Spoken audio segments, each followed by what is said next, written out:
So without further ado, let's start off with the first topic for the day, computer science and programming concepts. To conduct the session, now I would like to invite Sandaras Dhananjaya. Over to you, Sandaras. Am I audible? Right. Yes, Sandaras. Okay. Today, our first session is basically focused on computer science and programming concepts. So before diving into the topic, let me introduce myself. So I'm Sandaras Dhananjaya, who was second year CS undergraduate. And currently I'm working as AI developer at NSS Private Limited for 2 years.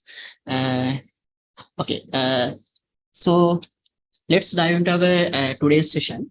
So our session, I divide our session into 4 main categories. And first part of this session, I will discuss what is computer science, and next part will be on what is programming and what are the programming concepts that we can use. And the third session will be on real world usage of computer science. And fourth one is the very valuable session of this part is how to market yourself in the industry. So let's move on to our first session. So what is computer science? So computer science is basically study of computers and computing and their theoretical and algorithmic foundations, and about hardwares and softwares and uses for processing information. So when we consider about computers and computing, so computing is not mean that computers. So computing is not only computers. Computing means it contains a lot of mathematical concepts, algorithms, and networking, and how to manage hardwares and softwares in when we develop in different projects. So that is computing. So as computer scientists, we study of computing using computers. So that is the main concept. So it is not like doing Linux command terminal එක open කරගෙන ඉවරලා නිකන් අර commands ගානවා ඒක hack කරනවා වගේ scene නෑ. හරි. Basically it is applying theories and logical things into our software projects. So and rather than that, we focusing on different hardware stuffs and software, how to develop software, and in future sessions we focusing on how to develop backends, front ends, these kind of stuffs. So basically when we using computer science, we following engineering disciplines. So that means everybody can be a developer. So that means if we can develop some softwares, we can be a developer, but everybody cannot be an engineer. So become an engineer, we want to follow some engineering principles when we develop in softwares. So computer science is there. And when we considering computer science, we can divide it into 2 parts, and like theoretical disciplines and applied disciplines. So when we consider in theoretical disciplines, algorithms, so what are the algorithms we use to computation, and what are the algorithms we use to processing information, like kind of stuffs are very important to study when we studying the theoretical aspects of computer science. When we move on to applied disciplines of the computer science, it is very important to knowing about design and implementation of the softwares and our day-to-day projects. Because the design is very important before starting a software project. Because if we unable to get a good design, we will surely our software project will fail. So Another thing, implementation and also deployment of the software project. This is how to deploy the software project is very critical thing in nowadays, because customers requirements are very critical. So my personal experience, few days ago, the BOC bank released BOC Meta Banking Service, and we are the developers of that BOC Meta Banking Service. Their requirement is we don't have much processing powers. We have only we can give enough memory for you, and our solution should be run very fast in that platform. Right? Then in that point, the deploying is a little bit difficult, likewise area, because they have own servers. We have to deploy in on-premise. So there are a lot of problems when we going to deploy software in a different process. So that's why we need to learn computer science, how to apply these theories, principles, and those kind of stuff in that point. So developers can't do that. So only engineers can manage these kind of stuff, right? I can say computer science is an umbrella that containing a lot of areas like artificial intelligence, computer science and networks, security, that means cyber security, and data security as well. So database systems, human computer interaction, programming language like stuff we can cover into our computer science umbrella. So if we say this is computer science, it is not an narrow one. This is a wide range of different areas.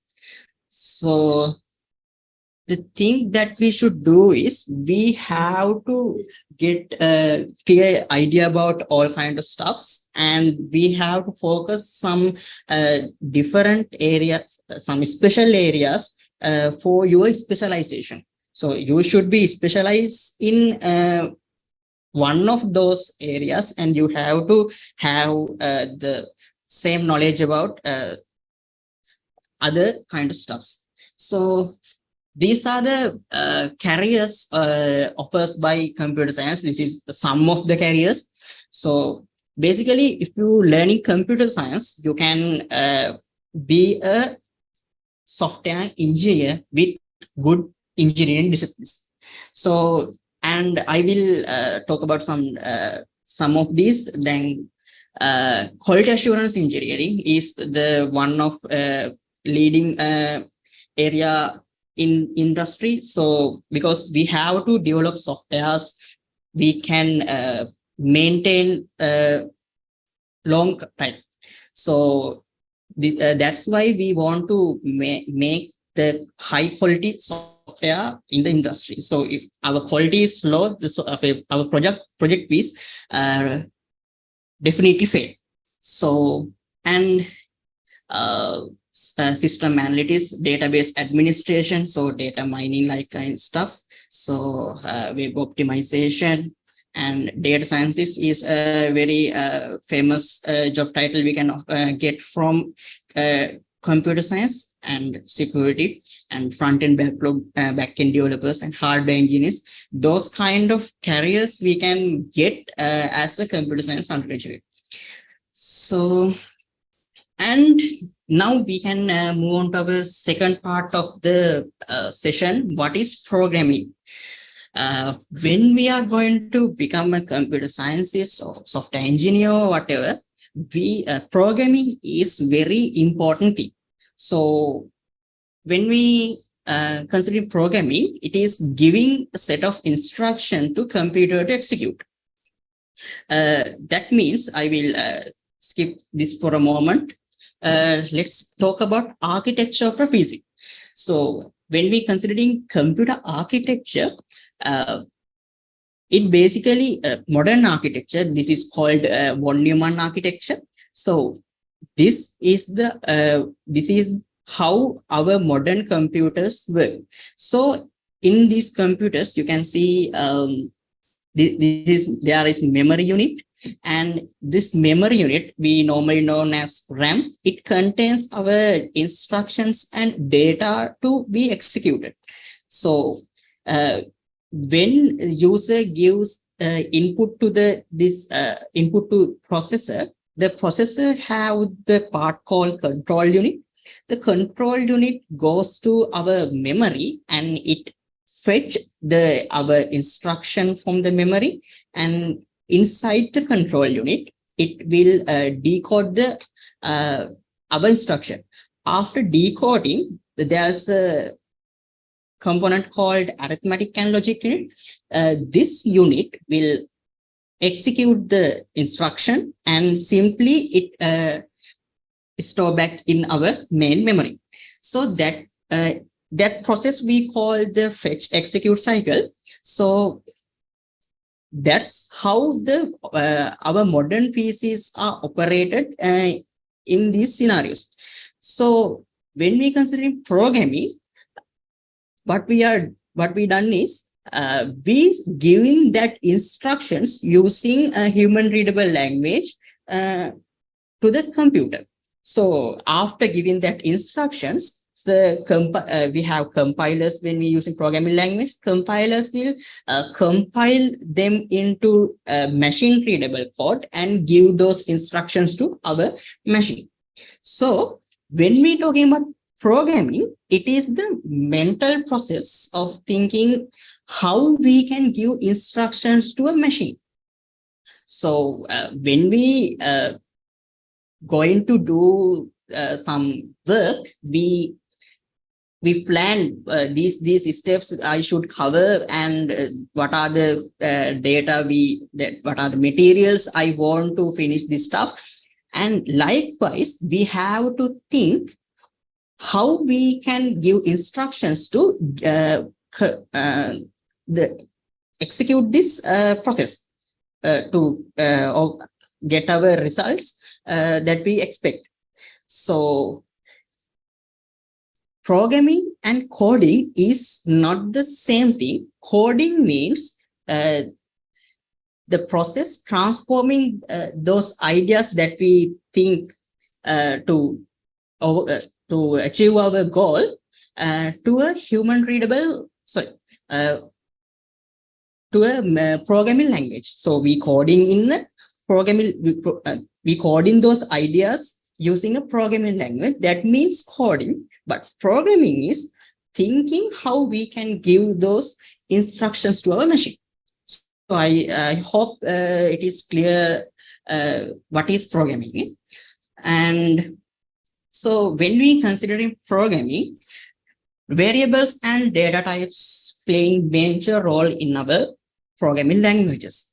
So when we considering what are the variables, here's an example how to declare variable on C language.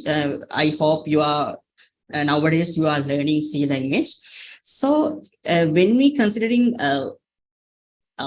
variables, it basically has a data type, what type of data this will store, and identifier, simply it's a name for a variable, and it has a value.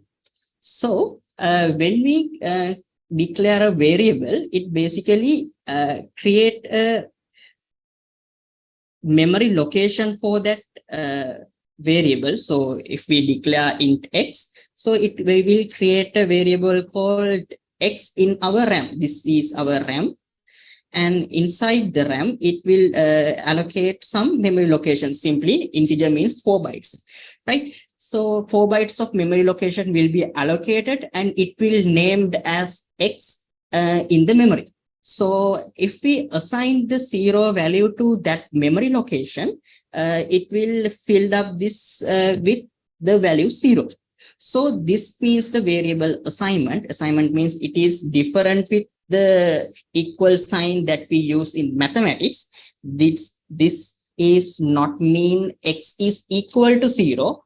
This means the value 0 is assigned to x, right? That's why we called it as variable assignment.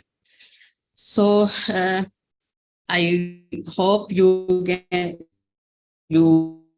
gain some knowledge about variables. So let's move forward.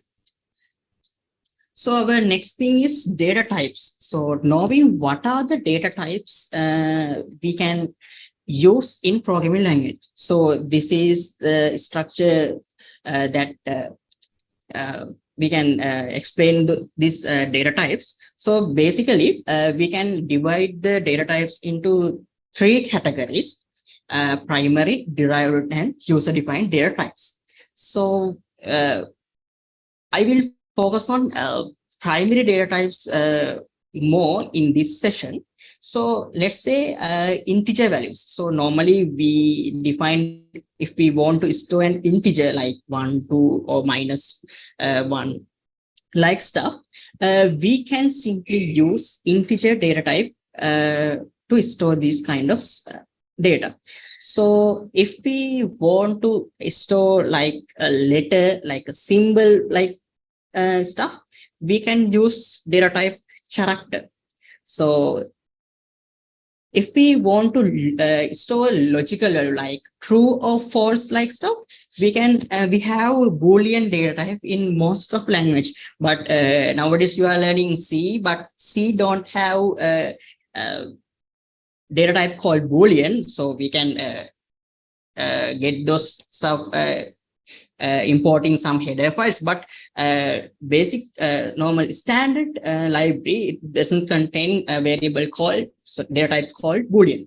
So we have two different type of floating point operation, like we normally call this as floats and doubles. So floating points is basically means it has a decimal point values. So we have, if we have to assign decimal values, we have to use floating points values or double values. The difference between floating points and double floating points is the memory space allocated for these data types. So floating point operation will basically contain 4 bytes of memory, and double floating points is basically contains 8 bytes of memory. That is the main difference between floating point and double.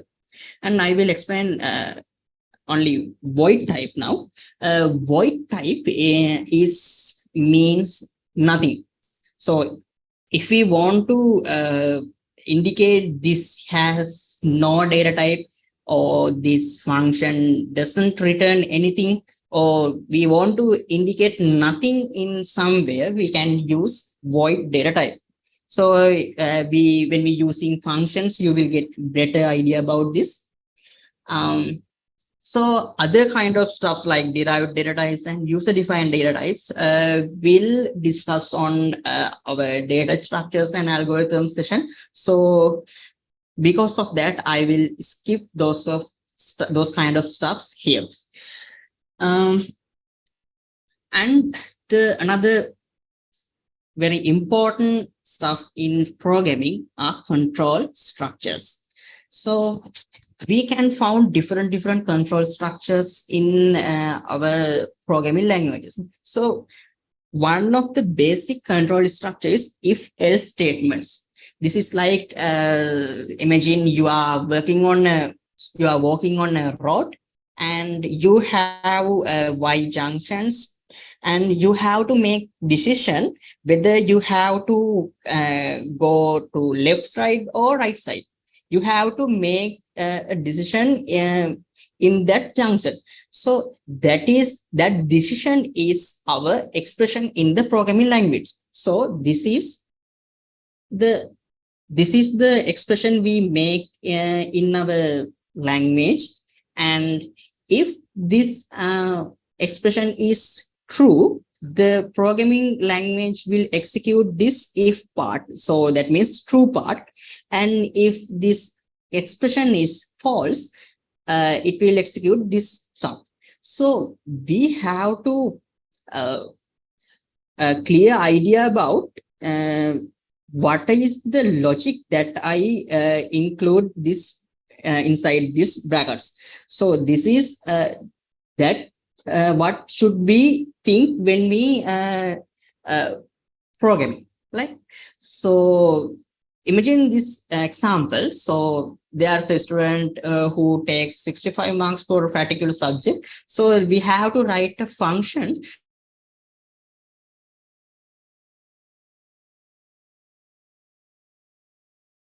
simply I check the logic that if the marks of the student is greater than or equal to 50, he should be passed. So I implement this logic inside the if statement.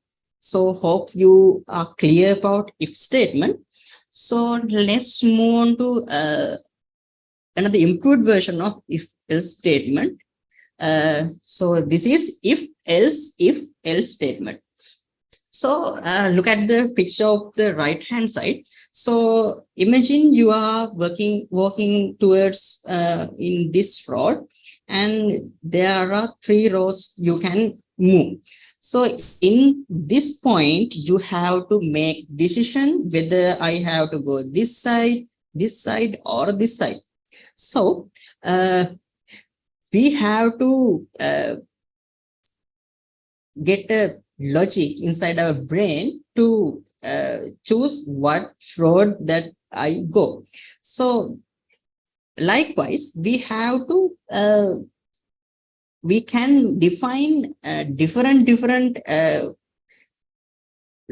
logics, so expressions to for multiple conditions. So let's say we have our marks like our A-level grading system. So if we get more than 75 marks, we can achieve grade A. And if we have more than 55 and less than more than 65 and less than 75 marks, we can achieve a B grade. So likewise, first of all, I will check the number of the marks of the student is greater than or equal to 75. So it is false, so the program will not execute this part. So otherwise, I will check whether the marks are greater than or equal to 65. So in first condition, it indicates that the marks are less than 75. So I will check it is whether it is greater than 65. So it is greater than or equal. So it is equal to 65. So it will give our grade as B. So it will not execute these other statements. So this else part is very important in the session. So one of these above conditions will not get true. The else part will invoke by default. So it is very important thing in this loop, this if statement as well. Right. The next one is loops. Right. So when we consider loop, we can find 2 different type of loops. So one is while loop and one is for loop. While loop, basically, it is a basic way to write loops in our programming language. Let's say we have a scenario. I want to print my name 10 times.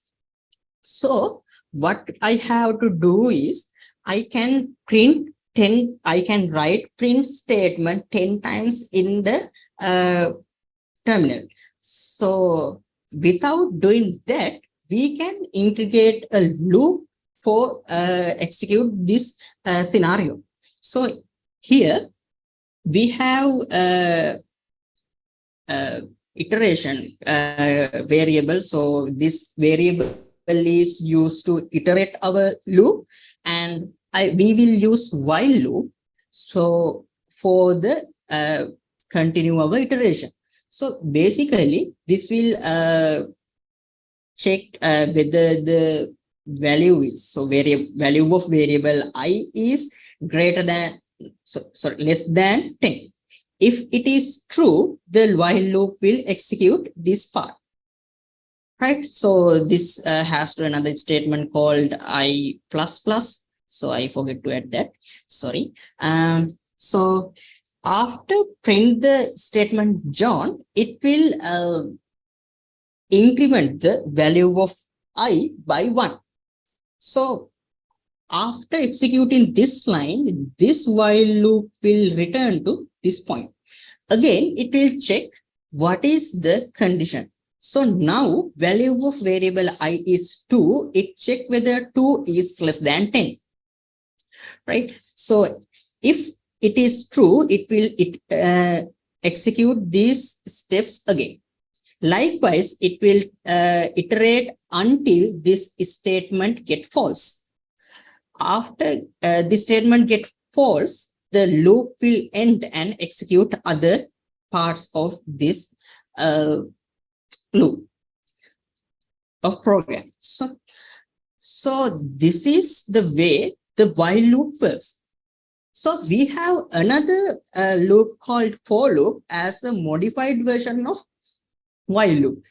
So we defined a variable here, and we have to define the expression here, and we have to define the increment condition here. So without doing that, we can collect all of those in one statement in the for loop. So this is our iteration variable, and this is our expression, and this is the variable increment of our for loop. So that is both of these programs are doing the same thing, but the implementation of this are little bit different. Right. So that's for loops. So let's move forward. Right. Another important thing is functions. So functions are mainly used for code reusability. So we can define some set of instruction in a different place without implement them in our main function. So the advantage of this is we can call that set of instruction everywhere that we want it.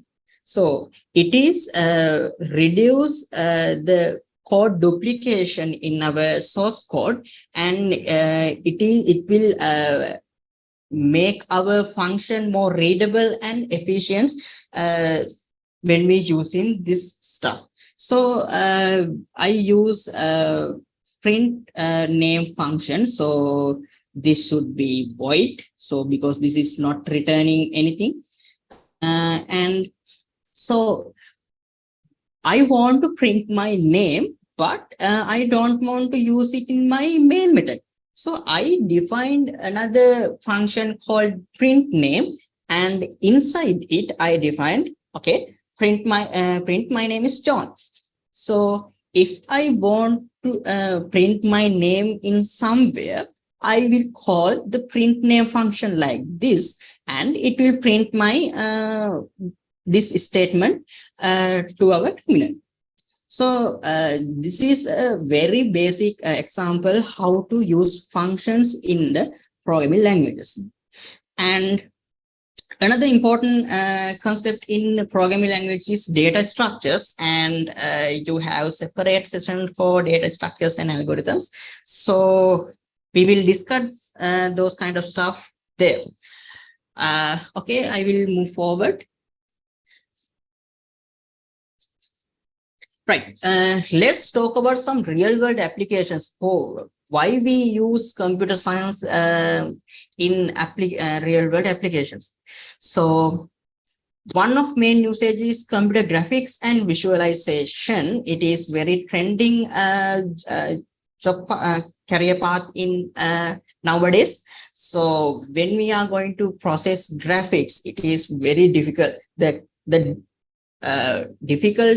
It is more difficult to handle graphics in computers rather than processing text or something else.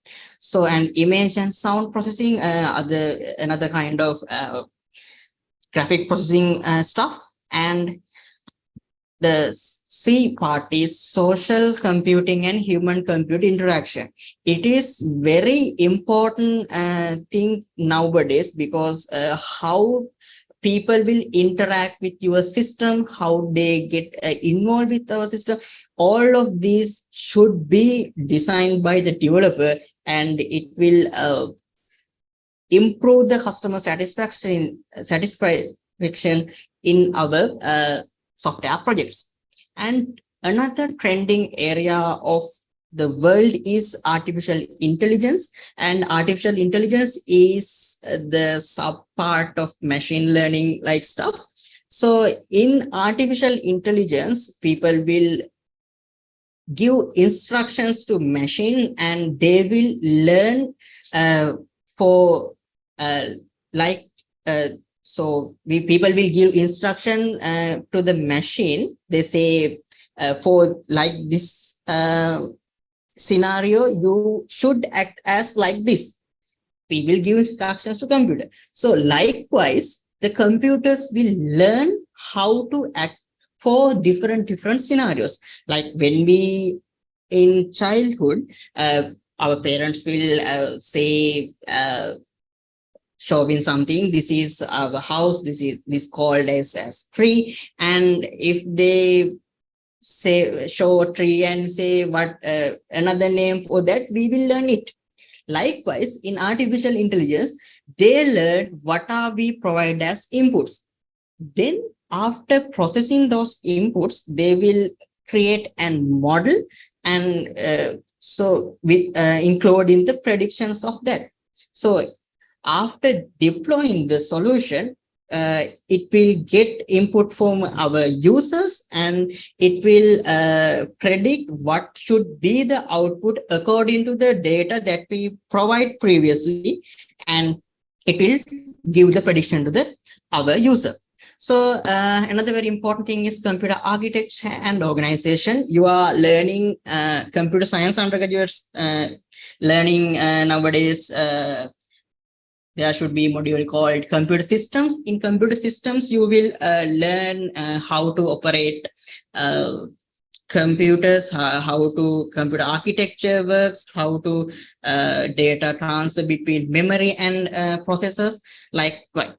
So it is very important. So processor designs and computer architecture design is very important nowadays. So that's end of my session. So you can ask any question if you have now. I will give you a couple of minutes